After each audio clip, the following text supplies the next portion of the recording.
This is my first time here, and I really want to thank you for inviting me to this conference and to your beautiful country, and I look forward to learning a little bit more about the area. I'm going to spend a little bit of time in London after today. And I greatly appreciated meeting the many people that I did yesterday and last evening at the dinner. Okay. So I thought I would just explain to you a bit of how I got here today. So if I really started at the beginning, that would be in the mid-'80s when I became a nurse and worked in the acute care setting for several years. Finally, around the year 1999 or so, I became an adult nurse practitioner. I finished my master's degree, and that really means that I am a primary care medical provider for patients age 16 through the lifespan. So it's not specifically focused on wound care, although I do hold a certification in wound care. Around the year 2004, I kind of stumbled across wound care, quite honestly, and found myself at the Johns Hopkins Wound Center working with the renowned dermatologist, Dr. Gerald Lazarus. And this gentleman actually became my mentor. He became my friend. And so I worked with him for a while, and then I was charged with going back into the hospital to start a surgical wound consultation service. We were seeing patients, all types of wound patients that did require some burn plastic surgeons' expertise in grafting and muscle flaps, as well as our vascular surgeons. So I went inside and created a surgical wound consultation service. And that lasted for a while until I realized I still needed to go back to school one more time, because my ultimate goal was to be able to teach at the university level. So I completed my doctorate in 2010 and found myself then teaching at the University of Maryland in the School of Nursing. Around 2011, Gerald Lazarus contacted me again and said, "Hey, why don't you come over and do some research with us at the Johns Hopkins Evidence-Based Practice Center?" So I did, and the reason why I say this is because this research actually enlightened us to our current state of evidence in wound healing. And I'll talk to you briefly about that in a little bit. So we found actually that the evidence wasn't as strong as we had hoped it to be. And so a group of us decided, let's get together and try to understand what the research needs are and how we can improve that. So we were charged with this feat, and I was asked to find somebody who would represent patient advocacy. I said, okay. So I went and searched, and all roads to patient advocacy led right through the Lindsay Leg Club and Ellie Lindsay, quite honestly. And so I was very grateful to find her, and I asked that she would join our constituency, and she graciously accepted our invitation. So last year we held a symposium in Las Vegas, and Ellie was part of that, and we are currently working on improving the state of wound research. I have up there PCORI, and PCORI is Patient-Centered Outcomes Research Institute. It's actually a non-governmental organization that only gives grant money to those researchers who are doing patient-centered research. And the reason I have that up there is because this is all of my process of really becoming very passionate about patient advocacy and making sure the patient stays in the middle. So PCORI only awards grant money as long as that researcher has a relationship with the community and is including the patients in the center of research from protocol development through protocol evaluation. I do believe that in Europe you do this much, much better than we do. I think the United States is a little bit behind, but we're slowly catching up. And so currently I am still teaching at the University of Maryland. I also practice 2 days a week in a retiring care community, and I manage the medical needs of the adult patient. My average patient is about 85 years old, so we do have wound care needs. So it's a very challenging population, but I really do enjoy it. So what are we going to talk about today? I want you to have an open mind here. I'm going to pretty much take you back to the basics. And I think the one thing I want you to take from this is really making sure that we're always keeping the patient at the center of our care. Yes, I'm going to talk about evidence-based practice and what does it mean and how do we use it every day. But then I'm going to tell you a little bit about the evidence and then talk specifically about the patient. We're going to go over the Wound Care Bill of Rights. But most importantly, we're going to talk about how we can foster health promotion and behavior change that's for the betterment of our patients. So really what I would like you to do right now inside of your minds is think of that patient that's been the challenge for you. Think about the patient who may not be progressing as you would have hoped, despite everything that you're doing and everything that you think the patient has access to. And then lastly, we'll talk about the global challenge. Okay, so what about evidence-based practice? Yes, we do it every day. This really is patient-centered care. So we see our patients, we go in and we evaluate them, we diagnose them, and we use our clinical expertise to assess them. And then we are going to the literature, looking at the evidence, and trying to understand what is the best treatment for this patient. But then, most importantly, we're taking that information back to the patient and the family, and coming up with a decision together based on their preferences and values, which is so utterly important. The one catchphrase that really resounds with me is, it's not about the hole in the patient, it's the whole patient. So keeping in mind that we may know the best treatment for a specific wound, but perhaps that's not the best treatment plan for that patient. How do they have the necessary resources available to them? If not, how can we help them along the way?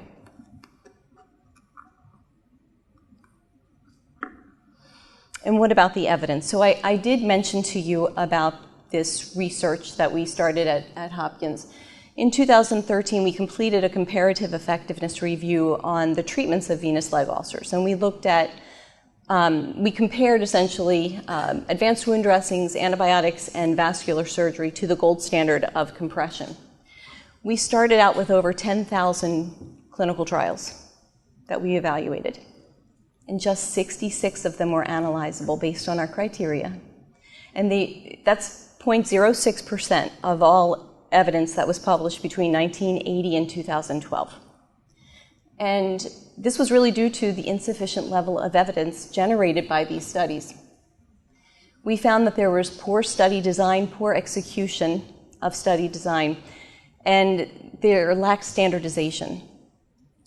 So what does that mean? I'm not saying that what we're doing doesn't work because we know it works. What I'm saying is we are lacking the data to support and efficacy to support what we're doing. So we really need to work on how are we approaching our research and how can we improve that. And then what happened to the patient in all of this? Are we keeping the patient in the center? We know that some clinical research has really become sterile and can be driven by financial gains, unfortunately. Many clinicians and researchers work in silos. We're working independently of each other. And we have to keep in mind it really is the interdisciplinary approach, keeping that patient in the center with all of the disciplines around that patient. We know that there's no such thing as a simple venous ulcer. I would bet my house, probably not my children, but I would bet my house that most, if not all, of your patients who present with a venous ulcer have other comorbidities. They are so multifaceted. They're multifaceted culturally, spiritually, psychosocially, socioeconomically, right? So there's not one treatment that's going to work for all. So we really have to keep in mind what is available to the patient. How can we help facilitate their health promotion? One thing that was amazing, there was a new publication this year by the EWMA that really was a systematic review of the guidelines on venous leg ulcers. It was the management of patients with venous leg ulcers. And they looked at a total of 8 guidelines. And these were guidelines done by some pretty important societies and associations. And what they found, one of the things they found some good things, don't get me wrong, but one of the things that they found that really stuck out was that there was scant reference to patient well-being, patient education, and quality of life in these guidelines. So again, I ask, are we always truly putting the patient in the center?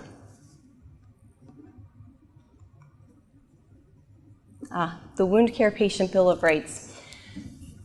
This is actually something that was developed by the American Association of Wound Care, and it is supported by the EWMA.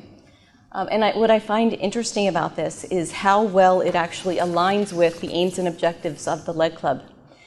Now, I know the Lead Club was formed long before this document, so I have to wonder if the AAWC looked at the aims and objectives and then developed this document. Perhaps that's what happened. But let me just go through a couple of these, and just to give you an example. So as a wound patient, you have the right to actively participate as a member of your wound care team if you are able and willing. So the Lead Club's objective 1 is to empower patients to become stakeholders in their treatment, promoting a sense of ownership and empowerment. That's awesome, ownership and empowerment. That's really giving that patient the passion to work for themselves and to help heal themselves. An aim 4 of the Lead Club is to adopt a simple, flexible, drop-in approach that encourages attendance for information and advice, facilitating early diagnosis and education. So who says that we don't talk about quality of life and education and health promotion, right? So the third bullet point here, know what wound treatment options are available to you. Aim 6 of the Lead Club. Achieve compliance to treatment through informed beliefs and modified behaviors. And actually, that actually ties totally into what we're going to talk about a little bit later, as well as the objective 5 that says provide an informal forum for health promotion and education. So if anything, perhaps you're hearing some repeated words: health promotion, behavior change, education. So just a little rah-rah session here. I think you guys are awesome. I think your members are very, very fortunate. You're very patient-focused. The words that just keep jumping out to me about what you do, that you're friendly, non-threatening social environment, that you empower your patients, you have a sense of ownership and involvement, you're helping the patients rebuild self-esteem, continuity of care and coordinated approach, and again, health promotion and education. But is there any more that we can do? And I do believe that there is. If you think back, let me take you back to nursing school. And if you think about the nursing process, right? So nurses really do play a key role in identifying behaviors that are critical to health, in assessing the needs of individuals and groups, and recommending specific health behaviors, recommending and delivering interventions to improve healthy behavior engagement, and then we're evaluating the effectiveness of these interventions. And it's not just to individuals, it's to groups and communities. So when we talk about health promotion and behavior change, the one thing that we do need to discuss prior to that is about chronic conditions. Our personal behaviors actually cause more than 50% of our illnesses and exacerbations of illnesses. So that's 50% based on our behaviors. So there is room for us to improve, not only within us, but to help our patients to improve. 37% of those older than 65, that should say, have more than one chronic condition, and I'm sure that you know what I'm talking about. Here's the good thing. We're fortunate in that our medical advances and technology allows us to survive acute illnesses. The unfortunate part of it is we're surviving these acute illnesses and now we're dealing with the sequela of the chronic disease. So I think about the heart failure patient who is perpetually readmitted to the hospital because they're having difficulty managing their symptoms and to understand the appropriate treatment plan. Or I think about the new DVT patient who could be a young patient who may end up with venous insufficiency based on the damage from that clot. Many times people and their families are not ready to deal with this sequela. And the amazing thing is, To be successful at dealing with it, you need to be able to manage your chronic illness while fulfilling life responsibilities and maintaining your life roles. So that's craziness. I'm going to be able to manage my chronic wound while I'm going to work and maintaining my role there. I'm taking care of my elderly mother who just fell last month. I'm managing my household and I'm caring for my children. That's a heavy plate. So health promotion then is really the initiation and maintenance of healthy behaviors, including prevention, which may involve behavior change. So we're asking our patients really to juggle a lot of things.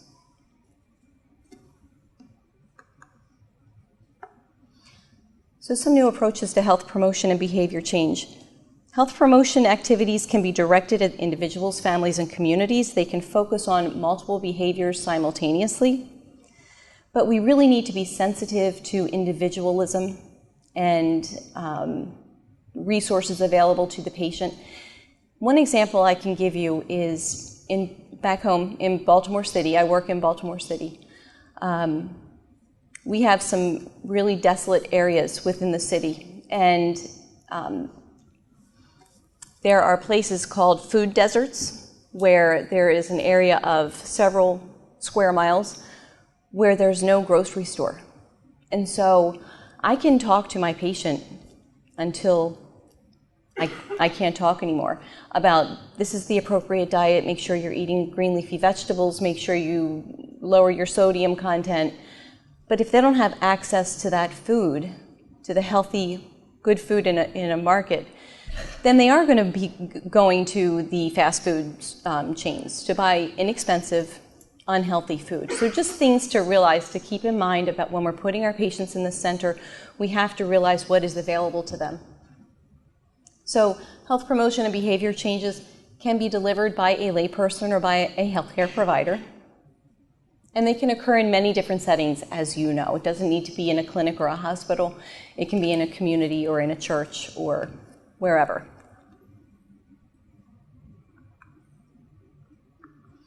So what more can we do? I know how much we're doing a lot, but what more can we do? The first thing is to really understand that fostering change in health behaviors is much more difficult than we originally thought.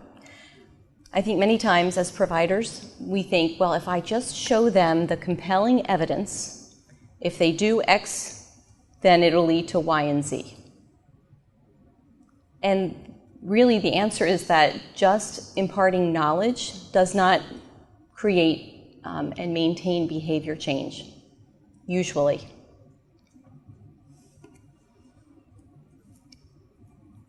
So as a nurse, we can promote health behavior by understanding that the process of health behavior change is fostered by knowledge and beliefs, increasing self-regulation skills and abilities, and enhancing social facilitation. Now here's where I need you to have an open mind because I'm going to talk about nursing theory. So don't let your eyes get glazed over because honestly, nursing theory does help us in practice. I know I teach doctoral students theory, and they usually don't believe me until the end of the semester, and then they get it, that it really does inform what we're doing on a daily basis. So it's the integrated theory of health behavior change. It really does provide a foundation. It's a theoretical framework, and by using that, it helps us to improve our practice by focusing our assessments, directing the use of best practice interventions, and improving patient outcomes. So I know this is a crazy busy slide. Let me just orient you a little bit to this slide. So you see the top box, knowledge and beliefs, and it has an arrow that goes down to self-regulation, skill, and ability. On the bottom is social facilitation, which has an arrow that goes to the box of self-regulation and ability. So really, knowledge and beliefs and social facilitation helps to promote self-regulation, skill, and ability, which helps to engage our patient in self-management behavior, which actually helps to improve health outcomes. So let me just explain to you a little bit about what these words on the screen mean. So knowledge is specifically that. Knowledge is just factual, condition-specific information. You can hand somebody a pamphlet, and that would give them knowledge, right? Our beliefs, then, are really they're our personal perceptions of our health condition. And that includes self-efficacy. So self-efficacy is the confidence to successfully engage in change under normal and stressful conditions. So I'm able to maintain my behavior change even when my mother has fallen at home and I have to maintain my household and take care of the children and still have my responsibilities at work. It's understanding how to do that. Outcome expectancy, it's really saying, if I do this, then I can expect this outcome. And lastly is goal congruence. And really that is just the resolution of this anxiety of competing goals. And one example I can give you is an overweight osteoporotic patient who needs to lose weight, but has also been told that you need to increase your calcium intake. And so this person doesn't quite understand because the high calcium foods that she knows are high in fat and high in calories as well. So it's really being able to get down to that nitty-gritty with that patient to fully understand where they're coming from, understand their perceptions. Let me jump down to social facilitation. Social facilitation includes social influence, and this is really talking about a knowledgeable person. And let me just stop 1 second because I believe your leg clubs do a fantastic job of social facilitation. Social influence occurs when a knowledgeable person in a position of perceived authority, so the patient's perceiving this person in a level of authority that's able to sway their thinking and help to create behavior change. And so we can think of that can be anybody. That can be the healthcare provider. It can be the patient sitting next to them in a chair. It can be the healed volunteer that's coming to the leg club. It can be the television. And then social support is that emotional, instrumental, informational support that helps to facilitate behavior change. And so you can see knowledge and beliefs and social facilitation really do help to promote self-regulation. And self-regulation is the process of incorporating the change. So that includes goal setting, self-monitoring and reflective thinking, planning and plan engagement, self-evaluation. And when I think of things like this, I think, well, sometimes it's helpful to have a patient maybe even have a food diary. I know for me, if I don't write it down, sometimes I don't realize either what I've eaten or what I've spent, right? Sometimes they're like, where's all the money going? Oh, but let me write down everything that I've bought, and then I can have a clearer understanding. So it does help to inform. So with improved self-regulation skill and ability, we have engagement in self-management behaviors and improved health status. I hope that makes sense to you. It does seem quite basic, but when you think of that patient who is not progressing like you think that they should, or as other patients have progressed, maybe there's something more that needs to be discovered. And this is a discovery process. This is very individualized for each patient. So global management. First of all, what does theory and evidence-based practice have to do with global management? Remember that evidence-based practice includes our expertise and knowledge of the evidence as well as the patient's preference and goals. It's important to understand the limitations of our current body of research. And it's our responsibility to find out ways that we can improve that. I find it sad that those guidelines really had scant information on patient education, patient well-being, quality of life. That needs to change as well. So investigating ways to improve wound research really is a worldwide community effort. And then the integrated theory of health behavior change really helps us to have a clearer understanding of our patients because we're meeting them on their level. We're getting a better understanding of their resources and what's available to them. It had to have a better understanding of engagement and self-management so that we can meet patients where they need us to help them achieve their improved health status. It encourages patient self-advocacy, and it really does make us a better provider. So really, global management begins at each patient's bedside or chair one patient at a time. Thank you. Thank you very much. Thank you. And can everybody give Fran a big hand? Thank you. Thank you.